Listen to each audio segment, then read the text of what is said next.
نعرہ حیدری، نعرہ حیدری، اللہم صلی علی محمد،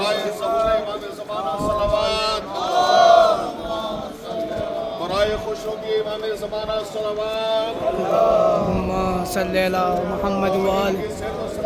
ماشاءاللہ ماشاءاللہ، الحمدللہ، اللہ کا لاکھ لاکھ شکر ہے۔ کاروان حسین دہلی کے زائرین عراق اور قم مقدسہ کی تمام زیارات کرنے کے بعد اس وقت مشہد مقدس امام رضا علیہ السلام کی بارگاہ میں حاضری کے لیے جا رہا ہے۔ آپ ملاحظہ فرما سکتے ہیں تمام خواتین، تمام زائرین، تمام مرد حضرات اس وقت حرم امام رضا علیہ السلام کی بارگاہ میں حاضری کے لیے جاتے ہوئے دھیرے دھیرے حرم کی طرف تمام زائرین بڑھ رہے ہیں۔ آپ ملاحظہ فرما سکتے ہیں تھوڑا ٹھنڈا موسم ہے یہاں، اس کی وجہ سے تھوڑا تاخیر سے ہم لوگ نکلے ہوٹل سے، لیکن تمام زائرین الحمدللہ اس وقت حرم امام رضا علیہ السلام میں داخلہ لے چکے ہیں۔ آپ ملاحظہ فرما سکتے ہیں اپنے ہوٹل سے نکلنے کے بعد کاروان حسین دہلی کے زائرین اس وقت حرم امام رضا علیہ السلام میں داخل ہو چکے ہیں۔ آپ دیکھ سکتے ہیں، ملاحظہ فرما سکتے ہیں صلوات محمد والے محمد صلوات۔ یہ حرم امام رضا علیہ السلام جو آپ کو نظر آ رہا ہے ہماری اسکرین پر، تمام زائرین حرم کے اندر داخل ہو چکے ہیں۔ ہم دعا کرتے ہیں پروردگار عالم جو حضرات ابھی تک امام رضا علیہ السلام کی زیارت نہ کر پائے ہیں، نہ کر سکیں، وہ جلد سے جلد امام رضا علیہ السلام کی زیارت سے مشرف ہو سکیں۔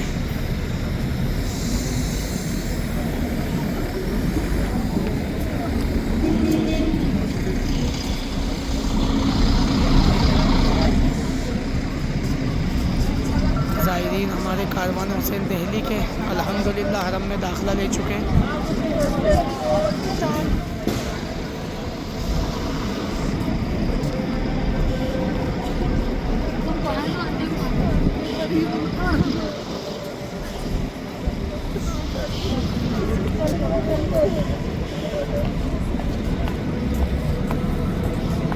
رئیس بھائی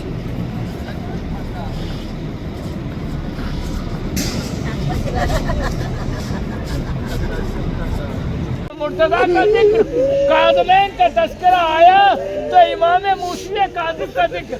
تاریخ نے لکھا ہے دیوال مرثیہ پڑھتے رہے، ایک کے بعد جب دیوال نے مرثیہ تمام کیا تو ایک مرتبہ دیوال سے امام نے کہا، دیوال تم نے سارے فرزندان زہرا کا ذکر نہیں کیا، ایک شیخ سب کا کر دیا مگر ایک کا نہیں کیا۔ تو مولا وہ کون سا فرزند زہرا ہے جس کا ذکر نہیں کیا؟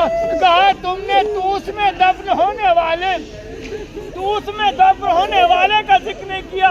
بس ایک مرتبہ دیوبند نے ہاتھوں کو جوڑا اور جوڑنے کے بعد ایک جملہ کہا، مولا مجھے معاف فرمائیے گا، وہ کون سا فرزند زہرا ہے جو توس میں دفن ہو اور مجھے معلوم نہ ہو۔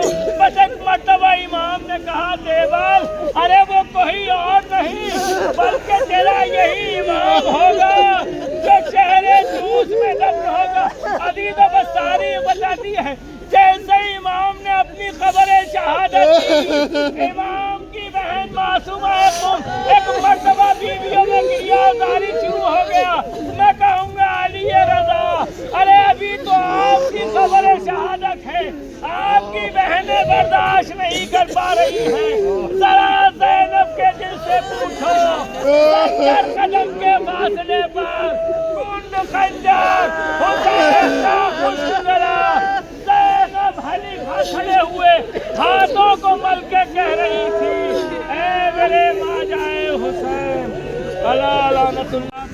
امام کی جس لقب کو جو سب سے زیادہ مشہور ہے اسے آپ کو غریب الغربا کہا جاتا ہے۔ عزیزو آپ نے دیکھا کائنات میں شاید اتنا بڑا حرم کسی کا نہیں ہے جتنا غریب الغربا امام کا۔ آپ نے کبھی معلوم کیا یہ غریب الغربا جو ہمارے یہاں لفظ غریب استعمال ہوتا ہے وہ سوالہ میں نہیں ہے، بلکہ انتہائی قسمہ پرسی اور بے کسی اور دور وطن سے دور جو انسان ہو اسے غریب الغربا کہا جاتا ہے۔ جو پردیسی ہو نا اسے غریب کہا جاتا ہے. امام حسین علیہ السلام کو بھی غریب کہا جاتا ہے, غریب کربلا. مگر غریب الغربا سوائے امام رضا علیہ السلام کے کسی اور کو نہیں کہا جاتا ہے. آپ نے کبھی غور و فکر کیا؟ مظلومانہ شہادت امام حسین علیہ السلام کی ہے, مگر غریب الغربا نہیں کہا جاتا. امام حسین کو غریب کربلا کہا جاتا ہے, غریب کہا جاتا ہے. مگر جب ہم اپنے امام کو سلام کرتے ہیں نا, السلام علیکم یا غریب الغربا, اے غریبوں میں غریب ترین, اے غریبوں میں غریب ترین, یہ آنسو لے کر جانا مولا کی رضا میں.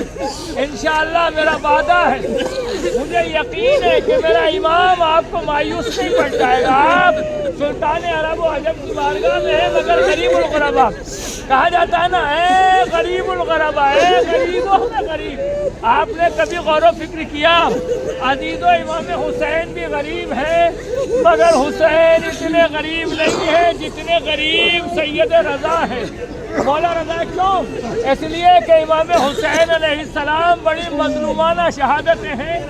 3 دن تک لاشا بے گور و کفن پڑا رہا ہے, مگر تاریخ بتاتی ہے کہ امام اتنے غریب نہیں تھے کہ امام کے پاس کوئی نہ ہو. عزیزو یہ میرا تنہا امام کی, تو امام کے پاس اہل و عیال میں کوئی نہیں تھا. امام عرب کی زمین پہ تھے, آپ عرب سے دور عجم کی سرزمین ایران پہ ہیں. اور تاریخ میں لکھا ہے, آپ نے ایک نام سنا ہوگا دیبل کا, دیبل خزائی امام کا بڑا چاہنے والا شاعر ہے. تاریخ میں لکھا ہے کہ امام رضا علیہ السلام نے حسین کی عزاداری پر جتنی توجہ دی ہے نا, اور اماموں کے یہاں نہیں ہے. عزیز تاریخ میں لکھا کہ یہ روایت ہے کہ اہل مدینہ محرم کے چاند کو آسمان پہ نہیں دیکھتے تھے, جیسے ہی مولا رضا کے گھر سے رونے کی آواز آتی تھی نا, تو ایک مرتبہ لوگ سمجھ جاتے تھے کہ فلک کے اوپر محرم کا چاند نمودار ہو گیا ہے. تاریخ میں لکھی جیسے محرم کا چاند نمودار ہوا, یہ روایت میں نے شاید پڑھ دی, تو آپ کو ان آنسوؤں کے ساتھ مولا کی بارگاہ میں جانا ہے. جیسے محرم کا چاند نمودار ہوا تو مولا کا شاعر دیبل خزائی مولا کی خدمت میں پہنچا. امام نے کہا, دیبال کیا تم نے ہمارے جد کے لیے کوئی مرثیہ کہا ہے؟ اس کہا ہاں مولا کہا ہے.